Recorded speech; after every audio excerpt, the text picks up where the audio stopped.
welcome to Sutton Motorsports Garage. I'm Chris, and this is our Squarebody project truck. It's a C20, it's a long bed, and it's only two-wheel drive. But the price was right, so it ended up here. So let's take a little closer look. I did put new tires on it, did a little bit of brake work, but it needs a little bit more. I did a little bit of interior work. The interior was rough. So we did the seat over, got new carpet, and a new dash pad. So we still do need to work on the door panels. But interior-wise, it's not in bad shape. It's got some body issues. A little bit of rust. But for the most part, it is a solid truck. It's got decent bumpers. The mirrors are decent. Box looks great. There's this little area here where, you know, some mice might have been having a little party. Take a look under the hood here. It's supposed to be a 305. It's got the Edelbrock intake, Edelbrock carburetor. It's got some headers on it. For the most part, it looks pretty good. A little rough around the bottom of the door. Probably got rocker issues, cab corners, standard. But then back here, we got a fair amount of rust there, but they make patch panels to fix that up, so that'll be in a future video. We got a rear main seal that's leaking pretty bad. We got a carrier bearing that's bad, and a couple of brake line issues that I want to finish up on. So let's get it in the shop and get to it.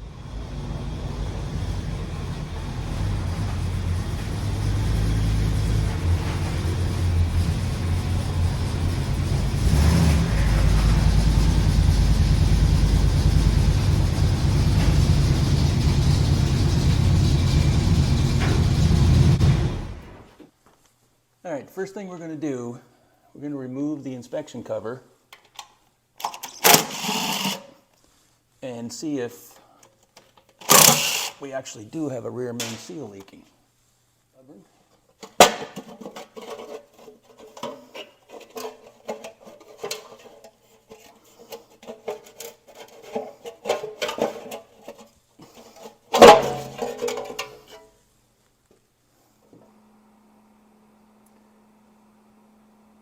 Kind of hard to tell exactly where it's coming from, but it does seem to be leaking around the seal or the seal housing. Worst comes to worst, it could be the oil pan gasket, but we'll get it apart and get a closer look and hopefully figure out where it's coming from. Let's take a look around under the truck here.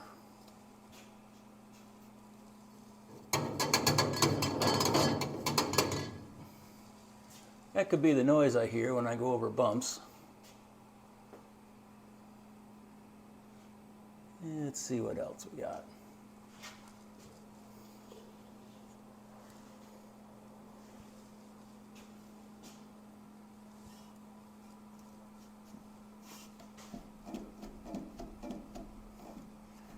There's the carrier bearing I was talking about.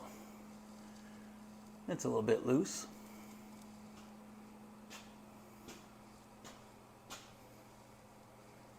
Yeah, maybe we'll put a rear main seal into that transmission too while we're at it. So the first thing we'll do is remove the drive shaft.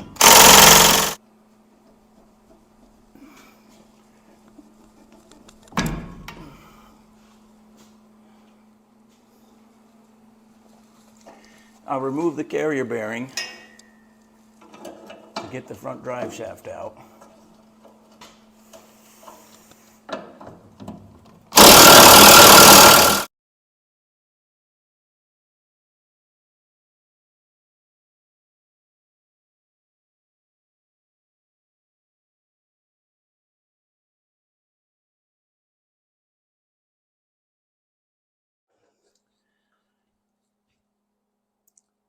All right, so I beat on the bearing with the hammer and punch, and I beat on it for quite a while, and I thought it was moving. Maybe it wasn't moving. I'm not really sure.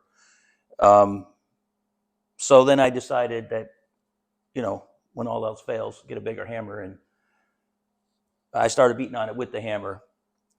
I broke the outer race, and at that point, I decided to take my cutting wheel and I cut through the inner race, which you can see right here. Now, if you're going to do this, be very careful. You can cut through that. It's not that hard to cut through, and you'll get to the drive shaft. You want to be very careful you don't get into the drive shaft. I did kind of nick it a little bit here, but no big deal. But you do want to be careful of that. That's, I mean, you can just cut right through this race, and then cut right through this race, and your bearing is off. I mean, I've heard of guys beating them, and you can get them off like that. I've heard of guys using a press. It doesn't come off easy. Okay, before we move on, let me just review cutting through this bearing race here. You can see here, first of all, you want to cut it at a diagonal. You want to be careful not to, damage anything else in the process. And you can kind of see I did go all the way through at one point. You really don't want to go all the way through. You want to get most of the way through, and then you take a hammer and chisel and just smack it, and that should break it apart. And then you can get the race right off. Be very careful using a cutting wheel. If you've never used one before, I wouldn't say this should be your first project. It can be very dangerous. Make sure you wear safety glasses. You can have sparks flying everywhere.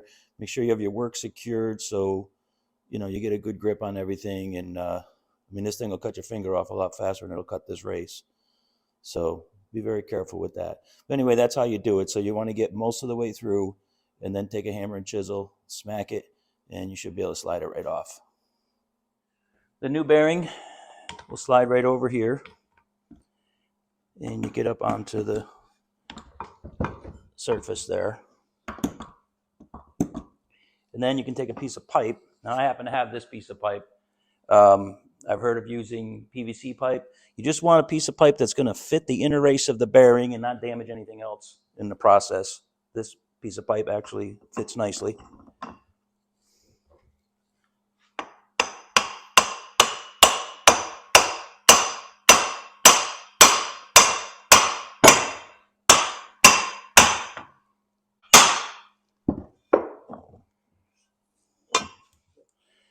Okay, I got the bearing on, and then we're going to do the same thing with the ring here.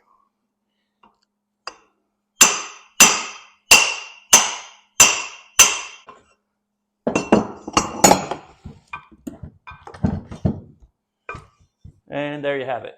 So the new bearing is on the drive shaft. We can get back over to the transmission, get that pulled out, and get to the rear main seal.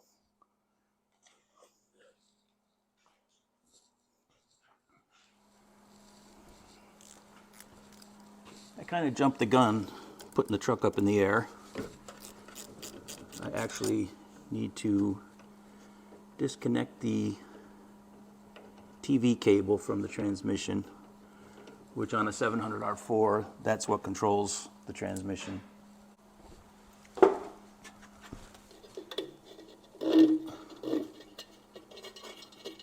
Just disconnected the battery. Not really necessary. We shouldn't have to pull the starter on this one. It bolts to the engine, so that should be fine.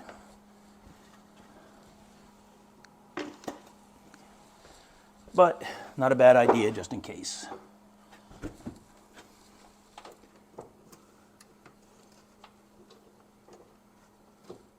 So on the left side of the transmission, you've got the speedometer cable.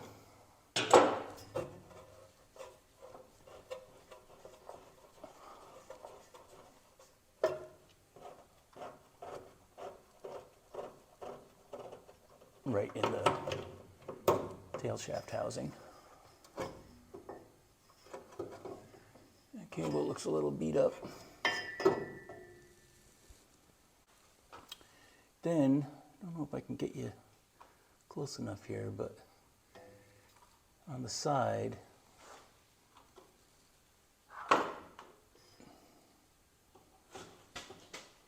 you got your linkage right there. And that just has a clip in it. You pull the clip out, and then you can slide the linkage out. So we'll take that off next. So that's disconnected, and we're just going to let that hang there for now, and we can just push it out of the way as we lower the transmission down.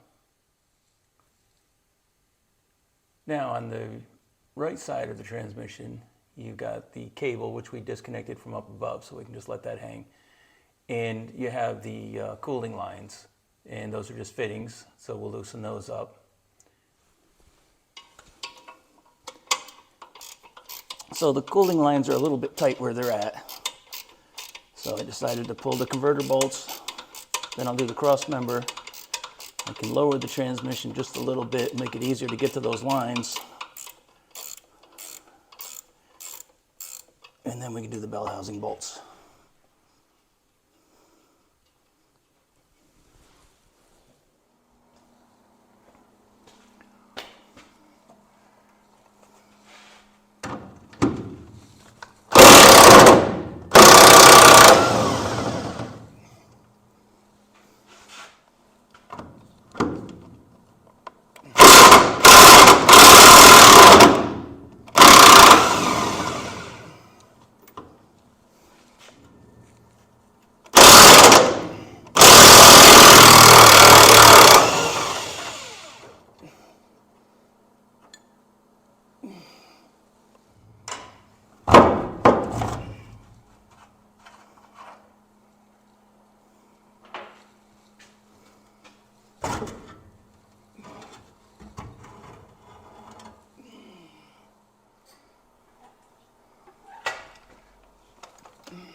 All right, we got a harness here on the side of the transmission that needs to come out. It probably won't. I'm thinking the little bolt's gonna break. Other than that, I think we're free. Hopefully we can get around the exhaust and should be good.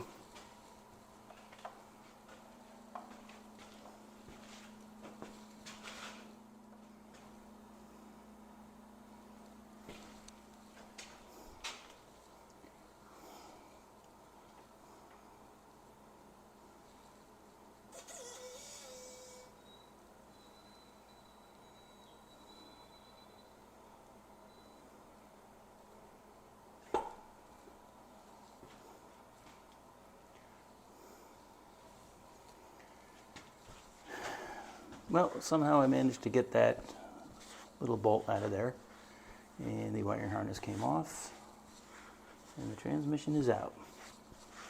We'll take the flex plate off, and we'll get a look at what's going on in there.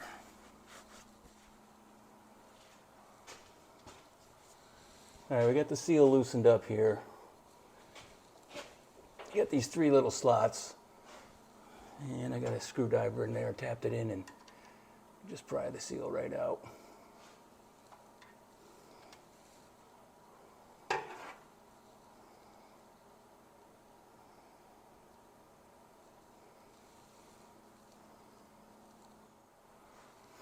If the seal was leaking, it was around the outside of the seal. It seems the crank is dry here. So I'm thinking our problem is either here or the housing, the pan gasket here possibly. So we get the rest of it apart, and may end up doing a pan gasket on this too.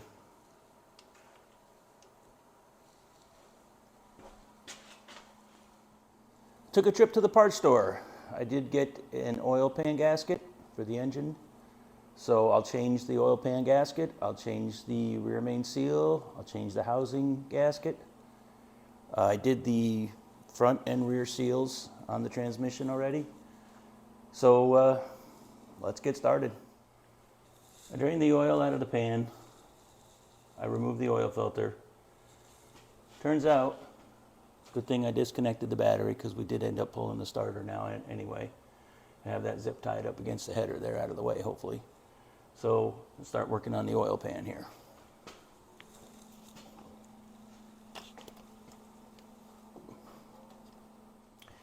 Okay, the gaskets are off.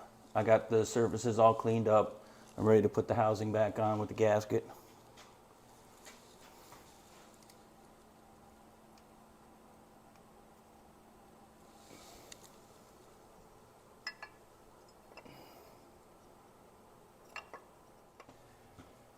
The oil pan is back in place.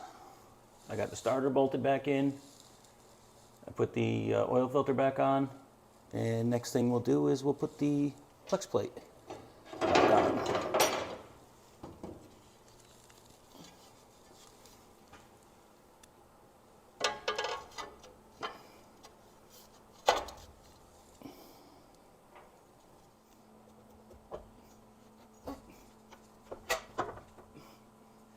All right, so I got the transmission back up in. Most of the bell housing bolts are in. I was changing the cable that runs up to the carburetor, and I got the wrong one. So I got to find another cable tomorrow. Well, we're pretty close to done though. Once I get that together, get the pan back on, get it up, get the cross member in, drive shafts, you know. So it's time to go to bed. I'm tired. Okay, we're back on the job here. I did get the right cable, and I'm in the process of putting that in right now. Actually, I do have this end of it installed, and I'll try and show you how that works.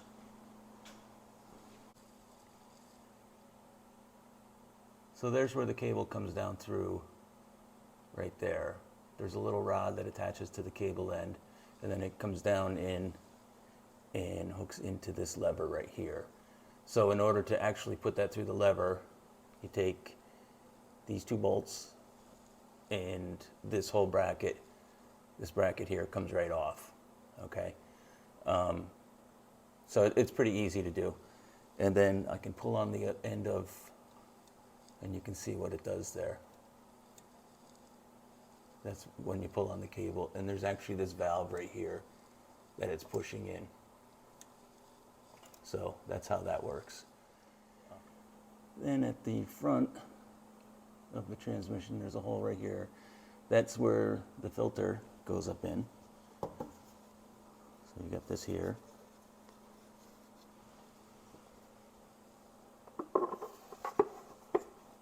And it just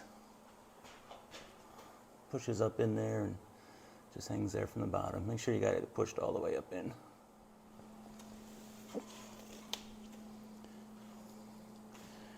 The fluid doesn't look great. It's a little brown looking.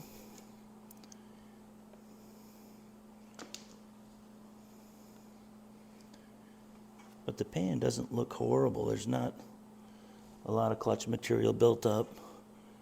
You got some along the magnet here, but overall, it doesn't look that bad. Truck seemed to be shifting fine, so we'll put some fresh fluid in it, and hopefully we'll be good. Okay, so I got my transmission jack underneath the transmission. I'm going to raise it up a little bit so I can get the dipstick tube back in, and then I'll get that last bell housing bolt in place. And from that point, then I can go into my cross member.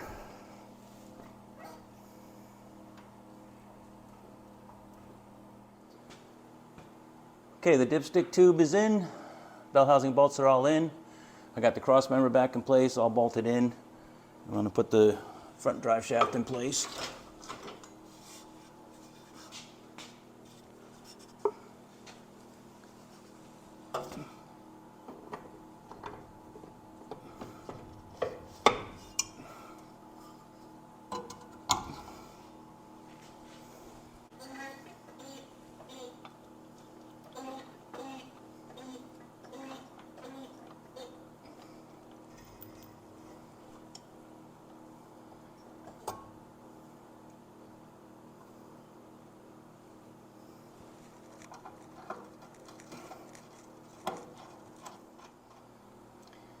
I want to try and show you here. You can see right there, this spline right here, you can see how it's like a double. And then if you look at the inside of the rear drive shaft, you can see where there's a gap in the splines. So I disconnected the shift linkage so I could put the transmission in neutral. I'm going to try and line up this rear drive shaft to the front one. See if I can get this in place.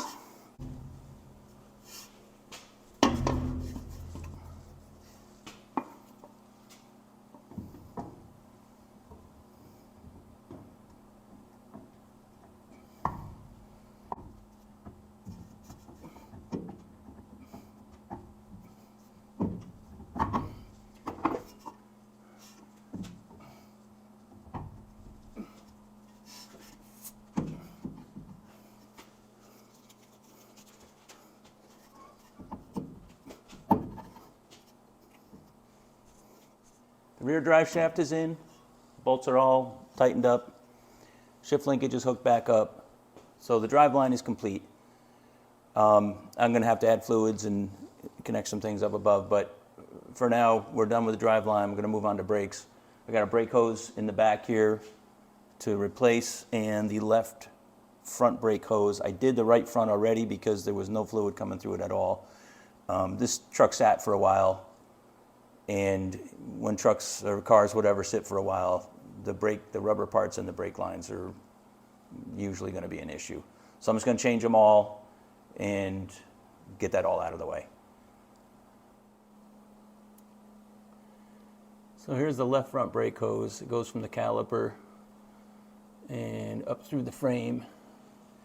Here's where it comes through the frame on the other side.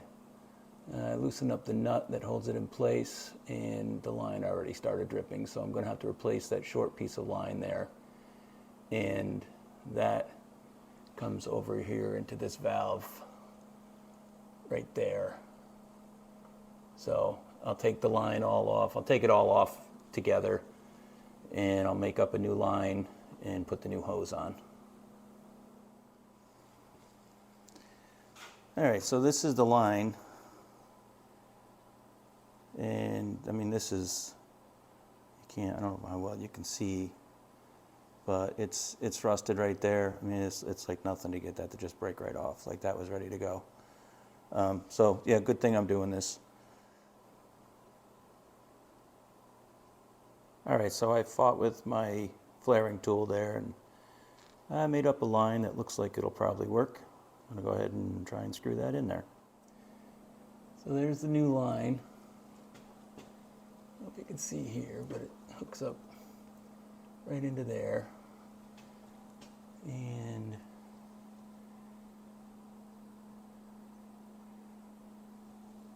there's the new brake hose, all in place. And now we move to the back of the truck. We got one back there to do. So here we are at the back of the truck. We've got this brake hose. Right there is the line coming in from the front. This one here, and then it goes down here and splits off and goes to each side. So this one looks like it may have been changed somewhere along the line, so maybe won't be as bad as the front one. We'll see what happens. All right, so I managed to get that line off without breaking anything. And here's the new line.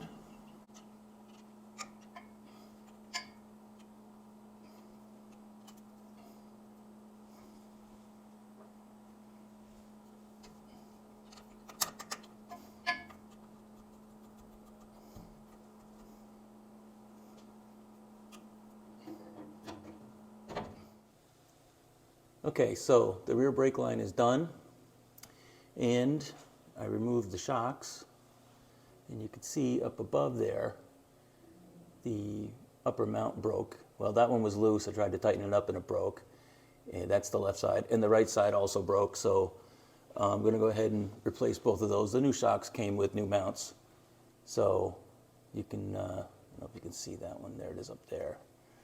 So I'll go ahead and replace those now.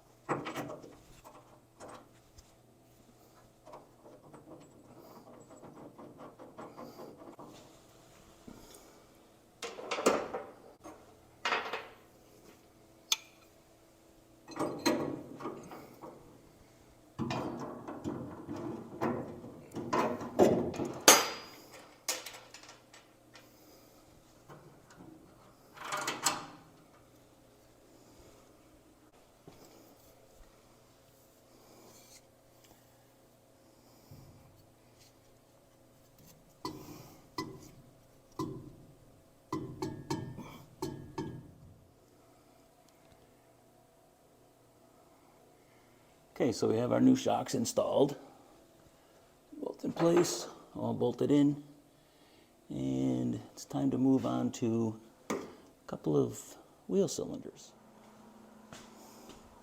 So I got the brake drum off, and the brakes have been done, which the guy told me that they've been done, the guy I got the truck from. It sat for a while, but actually everything looks really good. The brakes look great.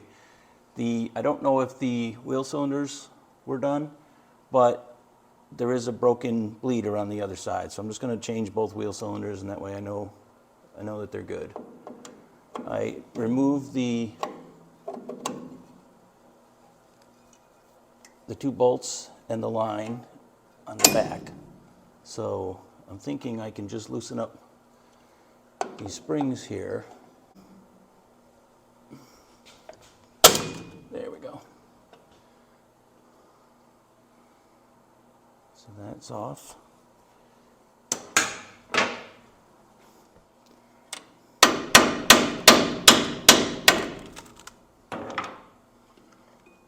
There we go.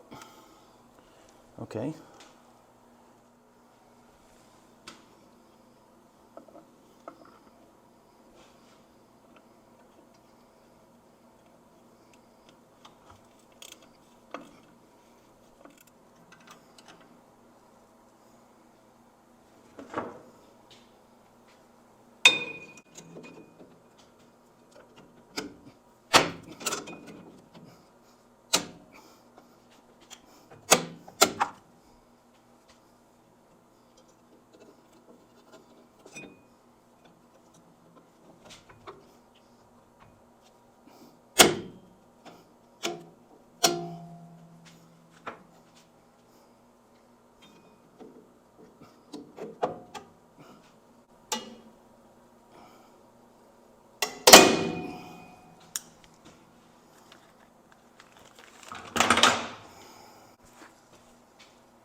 Okay, it looks like we got that in place. I just need to put the line on the back, which I got to give it a little bit of a tweak because it comes in straight instead of at an angle.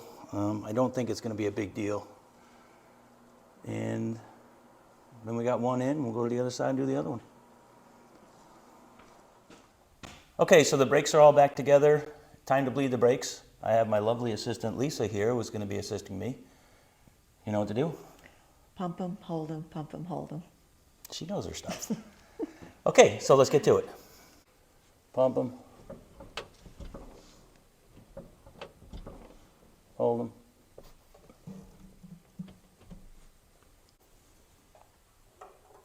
Pump them.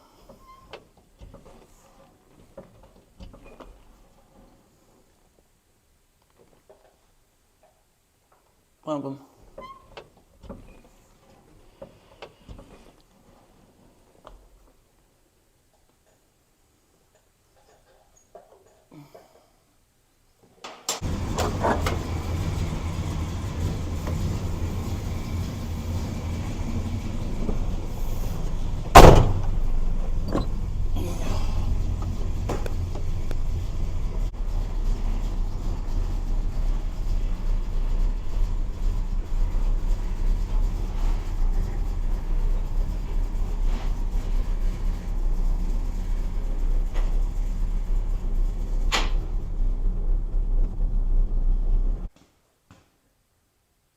So we got it all finished up. I took it out for a ride.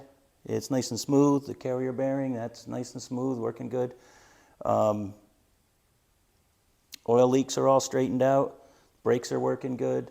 The transmission cable I'll need to adjust a little bit, get it to shift right. It's shifting a little bit early, but we'll get that worked out.